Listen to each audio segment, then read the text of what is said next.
ശബരിമല സ്വർണ്ണക്കൊള്ളയിൽ ഉണ്ണികൃഷ്ണൻ പോറ്റിയുടെ സുഹൃത്ത് അനന്തസുബ്രഹ്മണ്യൻ SIT സംഘത്തിന് മുന്നിൽ തിരുവനന്തപുരത്ത് ചോദ്യം ചെയ്യലിന് ഹാജരായിരിക്കുകയാണ്. ഹരിമോഹനാണ് വിശദാംശങ്ങളുമായി ചേരുന്നത്. ഹരി, നിർണായക നീക്കങ്ങളിലേക്ക് SIT കടന്നിരിക്കുന്നു എന്ന് വേണമോ മനസ്സിലാക്കാൻ? ഇപ്പോഴാ ഉണ്ണികൃഷ്ണൻ പോറ്റിക്ക് പിന്നാലെ അടുത്തയാളെ ചോദ്യം ചെയ്യുന്നതിലേക്ക് എത്തിയിരിക്കുന്നു. പ്രത്യേകിച്ച് നമുക്കറിയാം, ഉണ്ണികൃഷ്ണൻ പോറ്റിയെ കസ്റ്റഡി വാങ്ങി ചോദ്യം ചെയ്ത് 3 ദിവസം ആകുമ്പോഴാണ് മറ്റൊരാളെ കൂടി ചോദ്യം ചെയ്യുന്നതിന് വേണ്ടി വിളിപ്പിക്കുന്നത്. ഒരു വലിയ നെക്സസ് ഉണ്ട് എന്നത് നേരത്തെ തന്നെ ഉണ്ണികൃഷ്ണൻ പോറ്റി പറഞ്ഞിട്ടുള്ളതാണ്. മാത്രമല്ല, സന്നിധാനത്ത് നിന്ന് പാളികൾ കൊണ്ടുപോയതും ഈ അനന്തസുബ്രഹ്മണ്യമാണല്ലോ. തീർച്ചയായിട്ടും ഇത് ഏറ്റവും പ്രധാനപ്പെട്ട ഒരു നീക്കമാണ് ഇപ്പോൾ SITയുടെ ഭാഗത്തുനിന്ന് ഉണ്ടായിരിക്കുന്നത്. ഉണ്ണികൃഷ്ണ കസ്റ്റഡിയിലുള്ള, അതായത് നേരത്തെ അറസ്റ്റ് ചെയ്യപ്പെട്ട പിന്നീട് കസ്റ്റഡിയിലുള്ള ഉണ്ണികൃഷ്ണൻ പോറ്റിയുടെ ഏറ്റവും അടുത്ത സുഹൃത്തായിട്ടുള്ള അനന്തസുബ്രഹ്മണ്യം, ആ അനന്തസുബ്രഹ്മണ്യത്തെയാണ് തിരുവനന്തപുരം ഈഞ്ചക്കലിലുള്ള ക്രൈംബ്രാഞ്ച് ഓഫീസിലേക്ക് വിളിച്ചു വരുത്തി ചോദ്യം ചെയ്തുകൊണ്ടിരിക്കുന്നത്. ആ അനന്തസുബ്രഹ്മണ്യം എന്ന് പറയുന്നത് 2019 ശബരിമലയിൽ നിന്ന് സന്നിധാനത്ത് നിന്ന് പാളികൾ ഉണ്ണികൃഷ്ണൻ പോറ്റിക്ക് വേണ്ടി ഏറ്റുവാങ്ങിയ വ്യക്തിയാണ്. ഇയാളാണ് ഈ പാളികൾ നേരെ ബംഗളൂരുവിലേക്ക് കൊണ്ടുപോയത്. ബംഗളൂരുവിലെ സുബ്രഹ്മണ്യത്തിന്റെ വീട്ടിൽ വെച്ച് തന്നെയാണ് ഈ പാളികൾ കുറെ ദിവസം ഈ വീട്ടിൽ തന്നെ ഉണ്ടായിരുന്നു. അവിടെ നിന്നാണ് ഹൈദരാബാദിലേക്ക് ഈ കഥയിലെ ഏറ്റവും പ്രധാനപ്പെട്ട കഥാപാത്രമായിട്ടുള്ള നാഗേഷ് എന്ന് പറയുന്ന വ്യക്തിയുടെ അടുത്തേക്ക് കൊണ്ടുപോയത്. അതായത് ഈ പാളികൾ ഏറ്റുവാങ്ങുക മാത്രമല്ലാതെ ഏറെ ദിവസം വീട്ടിൽ സൂക്ഷിച്ചു വെക്കുകയും അത് നേരിട്ട് നാഗേഷ് എന്ന് പറയുന്ന വ്യക്തിക്ക് കൈമാറുകയും ചെയ്ത ഈ കേസിലെ ഏറ്റവും പ്രധാനപ്പെട്ട കണ്ണി കൂടിയാണ് അനന്തസുബ്രഹ്മണ്യം എന്നുള്ളതാണ് ശ്രദ്ധേയമായിട്ടുള്ള കാര്യം. അനന്തസുബ്രഹ്മണ്യം കാറിൽ ബംഗളൂരുവിൽ നിന്ന് ഹൈദരാബാദിലേക്ക് യാത്ര ചെയ്താണ് ഈ പാളികൾ നേരിട്ട് ഈ നാഗേഷിന്റെ കയ്യിലേക്ക് കൊണ്ടുകൊടുത്തത്. അതുകൊണ്ട് തന്നെ ഈ കേസിൽ ഒരുപക്ഷെ അനന്തസുബ്രഹ്മണ്യത്തിന്റെ പങ്ക് തെളിഞ്ഞു കഴിഞ്ഞാൽ അതൊരു പക്ഷേ അറസ്റ്റിലേക്ക് നീങ്ങാനുള്ള സാധ്യത കൂടി ഉണ്ടെന്നുള്ളതാണ് ഈ ഘട്ടത്തിൽ മനസ്സിലാകുന്നത്. കഴിഞ്ഞ 3.5 മണിക്കൂർ നേരമായി അനന്തസുബ്രഹ്മണ്യത്തെ ക്രൈംബ്രാഞ്ച് ഓഫീസിൽ വെച്ച ചോദ്യം ചെയ്യുകയാണ് എന്നുള്ളതാണ് വിവരം.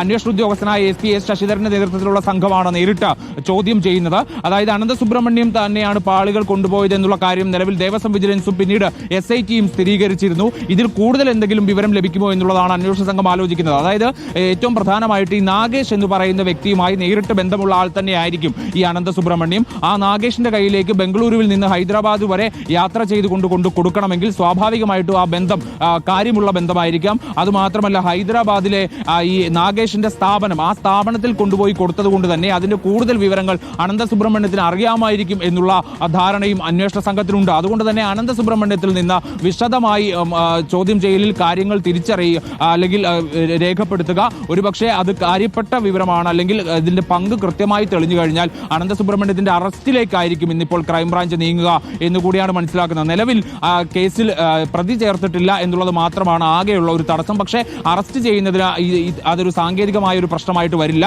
മാത്രമല്ല, അനന്തസുബ്രഹ്മണ്യത്തിന്റെ പങ്ക് വളരെ വ്യക്തമാക്കിക്കൊണ്ട് ഹൈക്കോടതിയിൽ സമർപ്പിച്ച ഇടക്കാല റിപ്പോർട്ടിലും പിന്നീടുണ്ടായ അന്തിമ റിപ്പോർട്ടിലും എല്ലാം തന്നെ ദേവസ്വം വിജിലൻസ് വ്യക്തമാക്കിയിരുന്നു. അതിന്റെ അടിസ്ഥാനത്തിൽ കൂടിയാണ് അന്വേഷണ സംഘത്തിന്റെ ഈ പ്രധാനപ്പെട്ട ചോദ്യം ചെയ്യൽ. നേരത്തെ നോട്ടീസ് നൽകിയാണ് അനന്തസുബ്രഹ്മണ്യത്തെ വിളിച്ചു വരുത്തിയത്. കൽപേഷ്, നാഗേഷ്, അനന്തസുബ്രഹ്മണ്യം അടക്കമുള്ളവർക്കൊക്കെ തന്നെ നോട്ടീസ് അയക്കാൻ ഒരു ശ്രമം നടത്തിയിരുന്നെങ്കിലും അതിൽ അനന്തസുബ്രഹ്മണ്യം മാത്രമാണ് നേരിട്ട് ഹാജരായത്. രാവിലെ തന്നെ SP S ശശിധരൻ ഓഫീസിലെത്തുകയും അനന്തസുബ്രഹ്മണ്യത്തെ ചോദ്യം ചെയ്യൽ ആരംഭിക്കുകയും ചെയ്തു. 10:30 ചോദ്യം ചെയ്യൽ ആരംഭിച്ചു എന്നുള്ളതാണ് ലഭിക്കുന്ന ഒരു വിവരം എന്ന് പറയുന്നത്. ഈ പാളികൾ ഏറ്റുവാങ്ങിയത് മുതൽക്ക് പിന്നീടുള്ള റൂട്ട് മാപ്പ് അനന്തസുബ്രഹ്മണ്യത്തിന് പറയാൻ കഴിയും എന്നുള്ളതാണ് SITയുടെ ഒരു നിഗമനം. ആ റൂട്ട് മാപ്പ് വളരെ പ്രധാനപ്പെട്ടതാണ് ഈ കേസിനെ സംബന്ധിച്ച്. കാരണം പാളികൾ, ആ കവർച്ച ചെയ്യപ്പെട്ട സ്വർണ്ണമുള്ള പാളികൾ എന്ന് പറയുന്നത് അനന്തസുബ്രഹ്മണ്യത്തിന്റെ കൈകളിലേക്കാണ് ആദ്യം ചെന്നതെന്നുള്ളതാണ് പ്രധാന കാര്യം. അത് സന്നിധാനത്ത് നിന്ന് നേരിട്ട് ഉണ്ണികൃഷ്ണൻ പോറ്റിക്ക് വേണ്ടി ഉണ്ണികൃഷ്ണൻ പോറ്റി പറഞ്ഞയച്ച ആളെന്നുള്ള നിലയ്ക്ക് ഏറ്റുവാങ്ങിയത് അനന്തസുബ്രഹ്മണ്യമാണ് എന്നുള്ളത് കൊണ്ട് തന്നെ അനന്തസുബ്രഹ്മണ്യം പറയുന്ന ഓരോ വാക്കുകളും വളരെ പ്രധാനപ്പെട്ടതാണ്.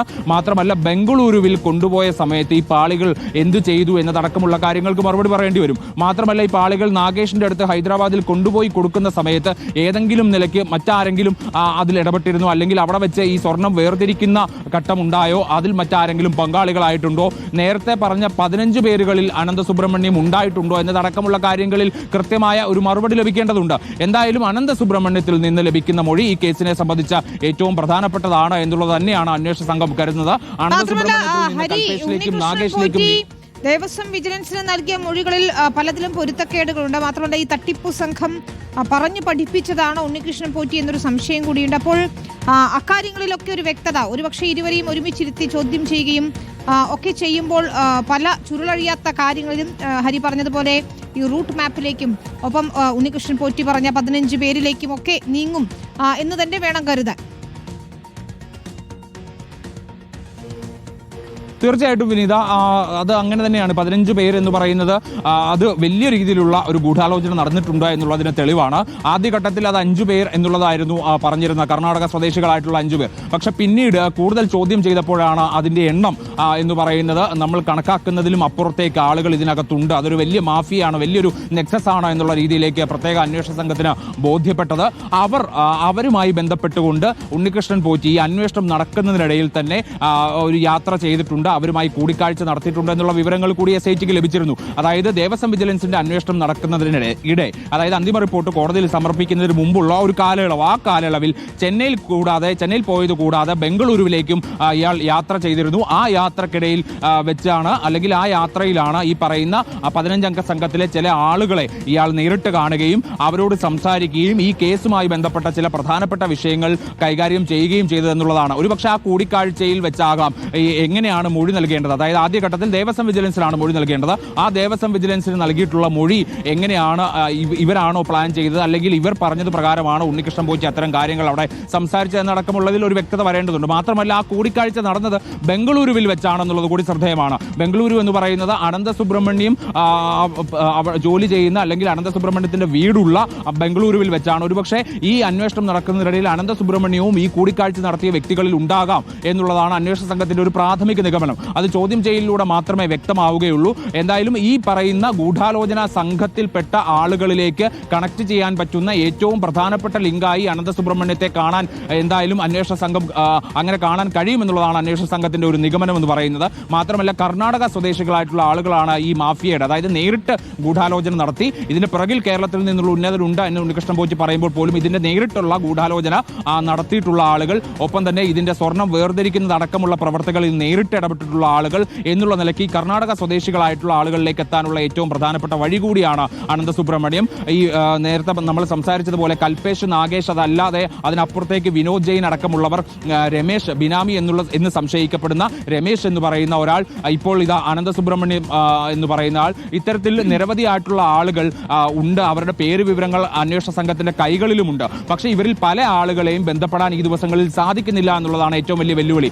ഇതിൽ പല ആളുകൾക്കും നോട്ടീസ് അയക്കാൻ ശ്രമിച്ചെങ്കിലും ലഭിച്ചിട്ടുള്ള മേൽവിലാസം അടക്കം തെറ്റായിരുന്നു എന്നുള്ളതാണ് ബോധ്യം. അതുകൊണ്ട് തന്നെ ഇപ്പോൾ അനന്തസുബ്രഹ്മണ്യത്തിൽ ലഭിച്ച സ്ഥിതിക്ക് ഇതുവഴി മറ്റുള്ളവരിലേക്ക് പോകാനുള്ള ഏറ്റവും വലിയ സാധ്യതയായി SIT കാണുന്നുണ്ട്. വിനീത.